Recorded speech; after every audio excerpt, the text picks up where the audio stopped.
ఈ భారత్ మీద ట్రంప్ మళ్ళీ కస్టమ్స్ పెంచుతామని చెప్పేసి, డ్యూటీస్ పెంచుతామని చెప్పేసి మళ్ళీ ఒక ప్రకటన, టారిఫ్ అస్త్రం వేయబోతున్నారని చెప్పేసి అని అంటున్నారు. నిన్న దానికి సంబంధించి ఒక మీటింగ్లో మాట్లాడాడు. రష్యా నుంచి ముడిచమురు కొనుక్కుంటున్నామన్న ఆ సాకు పెట్టుకొని వాళ్ళ అక్కడ ఉన్నటువంటి ఆ భారత్లోకి అమెరికా వ్యవసాయ ఉత్పత్తుల్ని డంప్ చేయాలని చెప్పేసి మార్కెట్లు తలుపులు తెరవాలి మీరు అని చెప్పేసి ఆయన అయితే డిమాండ్ చేసినట్లుగా అయితే తెలుస్తుంది. దానికే ఇంపోర్ట్ ట్యాక్స్లు పెంచుతాం, టారిఫ్స్ పెంచుతామని చెప్పి మళ్ళీ ఒకసారి బెదిరింపులకు దిగినట్టుగా అర్థమవుతుంది. ట్రంప్ మొదటి నుంచి కూడా అగ్రికల్చర్ మార్కెట్ని, భారత అగ్రికల్చర్ మార్కెట్ని ఆయన లక్ష్యంగా చేసుకున్నాడు.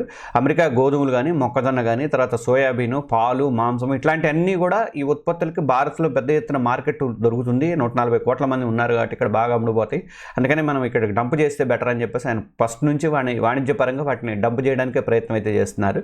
కానీ మన కేంద్ర ప్రభుత్వం మాత్రం మన స్థానిక రైతుల ప్రయోజనాన్ని దృష్టిలో పెట్టుకొని ఈ ప్రపోజల్ అయితే రిజెక్ట్ చేస్తుంది. దీనికి అసలు ఒప్పుకోవట్లేదు.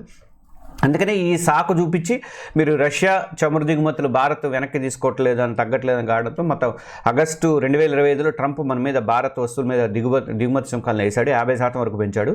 మళ్ళీ ఇప్పుడు అదే అంశాన్ని చేస్తూ రష్యా ఆయిల్ విషయంలో భారత్ వెనక తగ్గట్లేదు కాబట్టి ఇంకా మరిన్ని ట్యాక్స్లు వేస్తామని చెప్పి ఆయన బెదిరింపులకి పాల్పడ్డారు. ఇక భారత్ అమెరికా మధ్య నెలల తరబడి వాణిజ్య చర్చలు అయితే జరుగుతూనే ఉన్నాయి.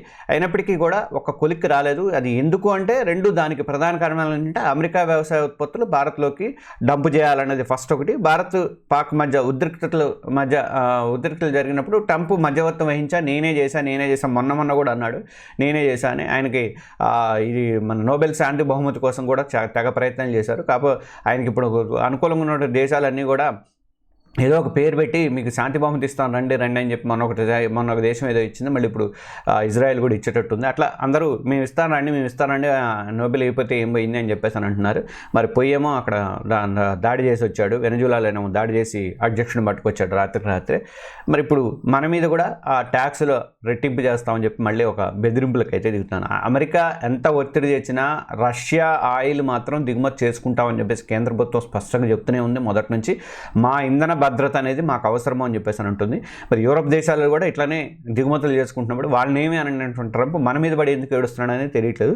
అయితే వ్యవసాయ ఉత్పత్తులు కూడా ఎట్టి పరిస్థితుల్లో కూడా యాక్సెప్ట్ చేసేది లేదు, దిగుమతి చేసుకోవడానికి అయితే కేంద్ర ప్రభుత్వం ఒప్పుకోవట్లేదు. మన రైతులు స్థానికంగా నష్టపోతారని చెప్పి ప్రధానమంత్రి నరేంద్ర మోడీ చాలాసార్లు చెప్పారు. ఇప్పుడు ట్రంప్ లేటెస్ట్ హెచ్చరికలతో మళ్ళీ ట్యాక్స్లు వేస్తాము, టారిఫ్స్ వేస్తాము అని చెప్పేసి అన్న దాని మీద మన దేశం ఎట్లా, మన కంట్రీ నుంచి ఎలాంటి రెస్పాన్స్ వస్తుంది అనేది ప్రభుత్వం నుంచి చూడాలి. ఇంకా భారత్ వాణిజ్య చర్చలు జరుగుతున్నాయి. ఇప్పుడు భారత్ అమెరికా మధ్య వాణిజ్య చర్చలు జరుగుతున్నాయి. మరి వాటి మీద ప్రభావం ఎలా ఉంటుంది, ముఖ్యంగా వ్యవసాయ ఉత్పత్తులకు మరి భారత్ ఒప్పుకుంటుందా, పాక్షికంగా ఏం జరుగుతుంది అనేది మనం ఇప్పుడు చూడాలి. మరి ఏం జరుగుతుంది అనేది ఈ కాంట్రవర్సీకి మాత్రం ఆ వ్యవసాయ ఉత్పత్తులే కారణం అయితే అనిపిస్తుంది. రష్యా ఆయిల్ దిగుమతి కంటే కూడా దాని మీద ఎక్కువ కాన్సన్ట్రేషన్ ట్రంప్కు ఉన్నట్టుగా మనకు అయితే అర్థమవుతుంది. Please subscribe Telugu journalist channel. Thank you.